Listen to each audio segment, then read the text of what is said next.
Bom dia!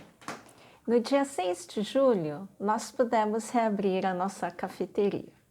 Recomeçamos depois de 108 dias fechado, com muita gratidão à nossa família, aos nossos amigos, que nos sustentou durante todo o tempo e pudemos reabrir. Não só a sensação de gratidão, mas também uma sensação de recomeçar. E me pareceu, de um tempo para cá, então, essa sensação. É tempo de recomeçar. E onde será que tem na Palavra de Deus que pudesse passar esse sentimento? E vi em Eclesiastes 3, o versículo 1 a 8 e o versículo 17. Como será que a gente pode recomeçar e recomeçar bem, né? Então, Eclesiastes diz assim: para tudo há uma ocasião certa, há um tempo certo para cada propósito debaixo do céu. Tempo de nascer, tempo de morrer. Tempo de plantar e tempo de arrancar o que se plantou. Tempo de matar e tempo de curar. Tempo de derrubar e tempo de construir. Tempo de chorar e tempo de rir. Tempo de prantear e tempo de dançar. Tempo de espalhar pedras e tempo de ajuntá-las. Tempo de abraçar e tempo de se conter. Tempo de procurar e tempo de desistir. Tempo de guardar e tempo de jogar fora. Tempo de rasgar e tempo de costurar. Tempo de calar e tempo de falar. Tempo de amar e tempo de odiar. Tempo de lutar e tempo de viver em paz. Versículo 17. Fiquei pensando, o justo e o ímpio, Deus julgará ambos, pois há um tempo para todo propósito, um tempo para tudo o que acontece. Vamos orar. Deus bondoso, ajude-nos, Senhor, a escutar a Tua voz, para que possamos recomeçar do jeito como o Senhor quer, do jeito certo. Em nome de Jesus. Amém. Então, o que me chamou aqui, né? Foi escrito há mais ou menos 1000 anos antes de Cristo.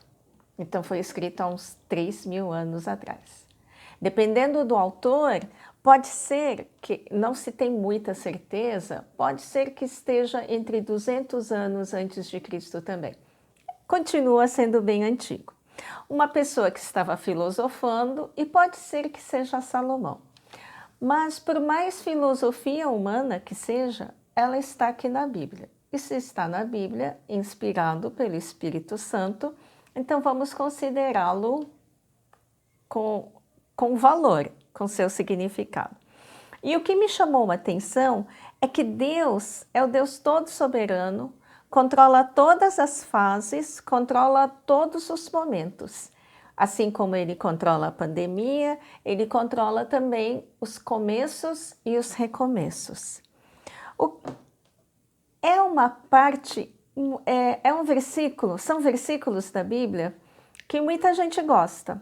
E eu gostei tanto que a primeira página do meu livro contém exatamente esse capítulo e esses versículos. E, por exemplo, no versículo 2, ele diz: tempo de plantar e tempo de arrancar o que se plantou, né? A gente está acostumado a pensar tempo de plantar e tempo de colher o que se plantou. Mas aqui ele diz tempo de arrancar o que se plantou. Então é interessante, é bom prestar atenção, porque pode ser que seja tempo de plantar, de colher e depois arrancar para começar tudo de novo, ou pode ser que tenha plantado alguma coisa que você não gostou, que você pensou que era uma coisa, mas acabou sendo outra, não era para ter plantado, e se continuasse lá e desse frutos, e se continuasse a puxar, sugar energia da terra, de alguma maneira, e que dê frutos que você, consequências que você não goste, é melhor que você arranque antes. Então, ele faz a gente pensar, não é tão óbvio assim, né? E no versículo 3, a segunda parte diz tempo de derrubar e tempo de construir. Isso me chamou a atenção, porque o normal não seria raciocinar tempo de construir e depois de derrubar, mas não, aqui está escrito primeiro derrubar e depois construir. E estudando essa parte nos comentários bíblicos, principalmente no Champlin, ele diz que essas palavras de derrubar e de construir podem ser edificações ou podem se aplicar a relacionamentos. O que é mais fácil? Construir relacionamentos ou construir edificação? Construir relacionamentos ou construir negócios? Cá entre nós, eu penso que é mais difícil manter, construir e reconstruir relacionamento do que negócios ou edificação. E existem muitas passagens da Bíblia que confirmam isso também. E quando a gente entra num negócio, a gente faz o possível para que não entre em falência. Será que quando a gente entra num relacionamento, a gente se esforça tanto quanto quando a gente se esforça num negócio ou na construção de um edifício, quanto a gente faz também num relacionamento, né? Mas o interessante é que a primeira parte é derrubar e depois é construir. Então vamos lá. Englobando tudo, e eu gosto de colocar em caixinhas, né, classificação, digamos que existam 3 caixinhas de relacionamento. Relacionamento com Deus, relacionamento consigo mesmo e relacionamento com os outros. Vamos pensar primeiro relacionamento com Deus. Em relação a derrubar e depois construir, a parte na Bíblia que logo me veio na cabeça foi em João 8, de 3 a 11. Vamos ver aqui que tipo de relacionamento, o que está derrubado e o que tem que ser construído de novo. 3. Os mestres da lei e os fariseus trouxeram-lhe uma mulher surpreendida em adultério. Fizeram-na ficar em pé diante de todos e disseram a Jesus: Mestre, esta mulher foi surpreendida em ato de adultério. Na lei, Moisés nos ordena apedrejar tais mulheres. E o Senhor, que diz? Eles estavam usando essa pergunta como armadilha, a fim de terem uma base para acusá-lo. Mas Jesus inclinou-se e começou a escrever no chão com o dedo. Visto que continuavam a interrogá-lo, ele se levantou e lhes disse: Se algum de vocês estiver sem pecado, seja o primeiro a tirar pedra nela. Inclinou-se novamente e continuou escrevendo no chão. Os que o ouviram foram saindo, um de cada vez, começando pelos mais velhos. Jesus ficou só com a mulher em pé diante dele. Então Jesus pôs-se em pé e perguntou-lhe: Mulher, onde estão eles? Ninguém a condenou?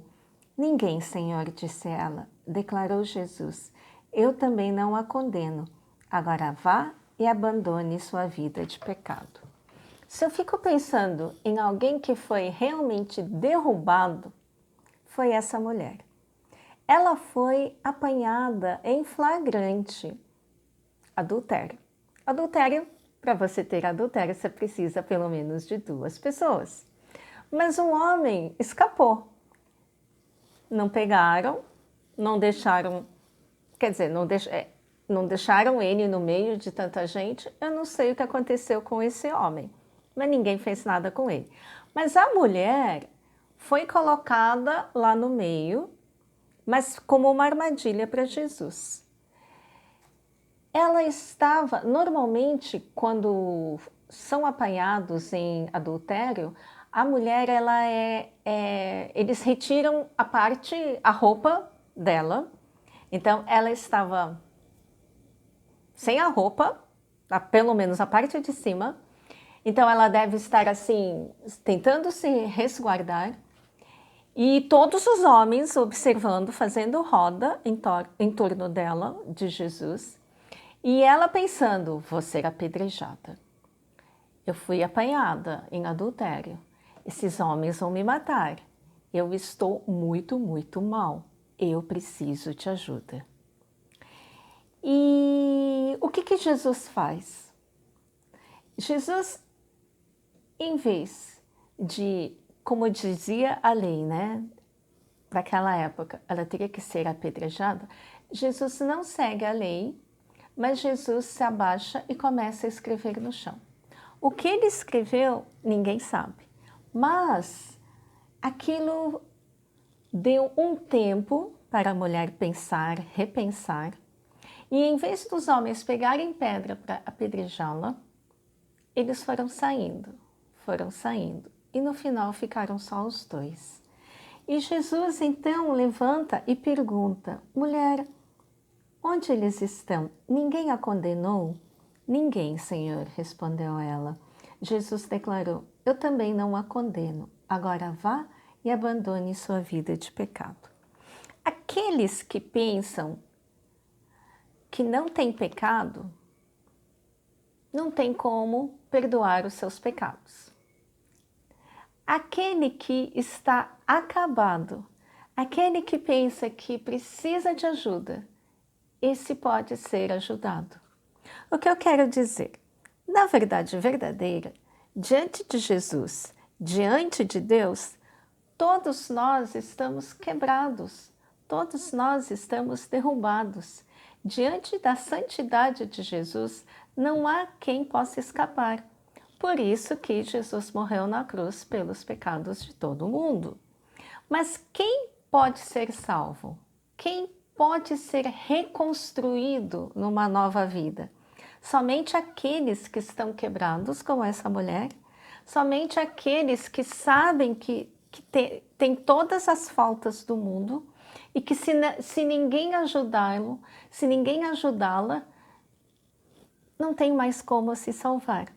Enquanto a gente estiver assim, acusando o outro, julgando o outro como culpado, a gente não recebe a graça e o perdão de Jesus. Mas quando a gente já desiste, quando a gente diz, eu não tenho mais saída, eu preciso de ajuda, aí Jesus vem e olha só, Jesus ele não condena, Jesus ele diz assim, agora vá e abandone sua vida de pecado. Ele dá um outro fundamento. É claro que tem que ser uma vida de santidade. Se for o mesmo fundamento de quando foi derrubado, vai cair de novo. Mas se reconstruir, se recomeçar a vida com a oportunidade que foi dada, com outro fundamento que é baseado na graça de Deus, a oportunidade, a probabilidade, a chance de agora de uma reconstrução que dê certo é muito maior. Imagine então a gratidão da pessoa que percebe que perdeu tudo, mas agora é como se ficasse 0-0, ficasse uma folha limpinha para começar de novo. É a graça. É um amor que não merecemos, um amor sem julgamento que a gente recebe de Deus. Existe também, então, o relacionamento com os outros. No relacionamento com os outros, com a nossa família, com os nossos amigos, com as pessoas ao nosso redor, podemos nos sentir derrubados também do mesmo modo. Você pode se sentir derrubado com sua família e com seus amigos? Com certeza. Haverá momentos que você vai escutar palavras que você não gostaria de escutar. Que você pode pensar, que injustiça, eu fiz tudo de bom e essa pessoa está me retornando com o mal. Pode ser que seja um relacionamento tóxico, nada saudável com os outros, nem com a família, nem com os amigos e nem com as outras pessoas.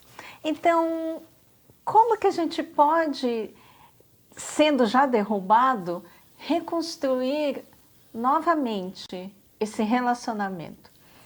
Um versículo que me ajuda muito, e penso que foi Deus mesmo que deu esse insight através de um amigo, está em Mateus 10:16, que diz assim: Eu os estou enviando como ovelhas entre lobos. Portanto, sejam astutos como as serpentes e sem malícia como as pombas. E eu ficava pensando, como assim? Eu vou ter uma dupla personalidade? Eu vou ser tanto serpente como pomba? Como que isso funciona, né?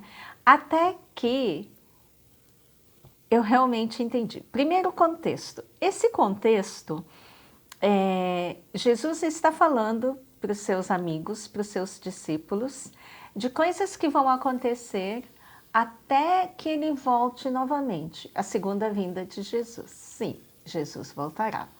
E nesse intervalo de tempo em que ele morreu, ressuscitou, né, ascendeu aos céus e vai voltar de novo, estaremos aqui na terra convivendo com lobos. Ele nos chama como ovelhas, mas no meio de lobos.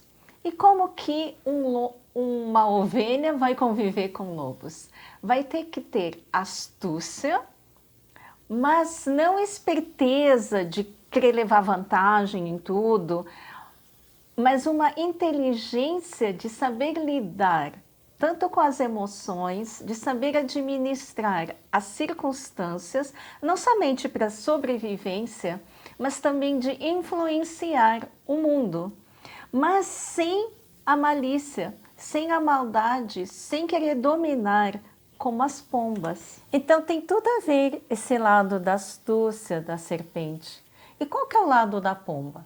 O lado da pomba é da simplicidade, a leveza nos relacionamentos, que também é muito gostoso de estar aplicando. Esse equilíbrio de saber se relacionar, ela tem que ser aplicado também com a família, também com os amigos, os colegas. Então, mas ela só é possível depois que já recebemos a graça de Deus, a graça de Jesus. A gente só vai conseguir distribuir aquilo que a gente já experimentou, aquilo que a gente já recebeu. E eu li uma vez, foi recente, né? Depois eu vou indicar o livro. É muito bom. Mas ele diz assim, a autora diz que onde a gente convive, precisamos nos relacionar com pessoas em que consideramos como referência, consideramos como nossos mentores. Eles vão nos ensinar, eles estão uma fase na frente da gente. Então, essas pessoas a gente vai relacionar como um aprendizado, uma caminhada de ensino, de instrução. Mas não temos só esse tipo de amigos, de relacionamento. Temos também relacionamento com pessoas em que a gente vai sair para dar risada, em que a gente vai comer junto, em que vamos assistir filmes. Nós vamos ter esse tipo de relacionamento. A gente vai ter que saber, é legal a gente ter mentores, né? Mas talvez nem sempre com os nossos mentores a gente vai poder dar risada de besteira, de comer pipoca, de brincar como com os nossos filhos. Então já é outro nível de relacionamento. E nós teremos também relacionamento com pessoas em que eles nos consideram como mentores, eles nos consideram como pessoas que estão um pouco mais à frente, mas existem também relacionamentos que não são saudáveis, que são tóxicos. E aí?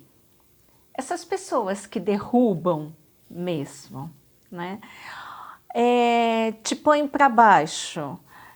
Depois que você encontra com essa pessoa, você se sente cansada, usada, esgotada.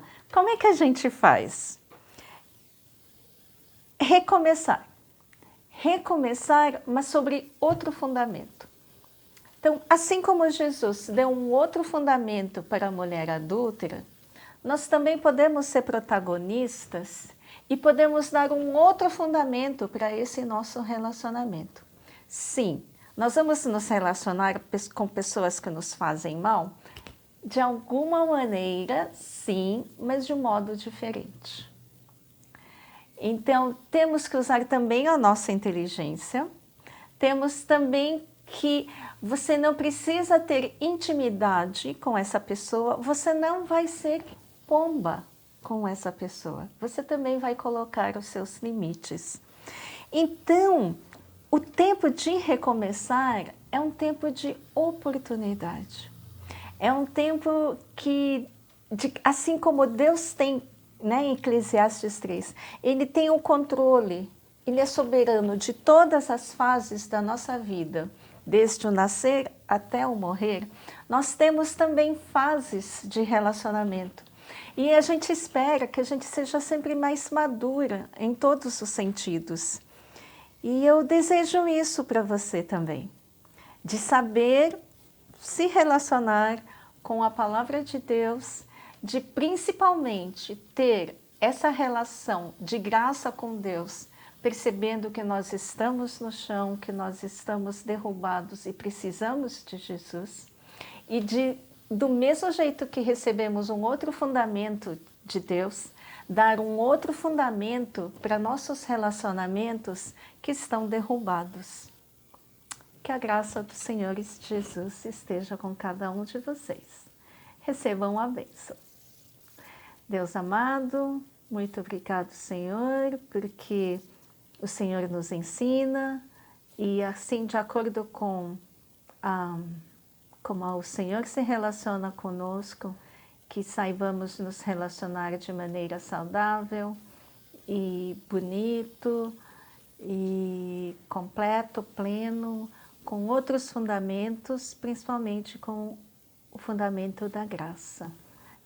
Que a graça do Senhor Jesus, o amor de Deus Pai e a comunhão do Espírito Santo esteja com cada um de vocês, agora e para sempre. Amém. Deus abençoe. Eu preciso de ajuda? Aí Jesus vem e olha só, Jesus, ele não...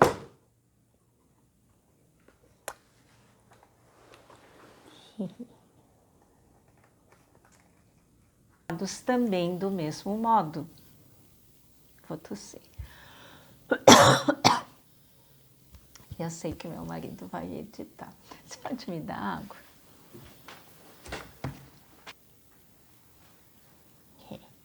Você não desligou, né? Não.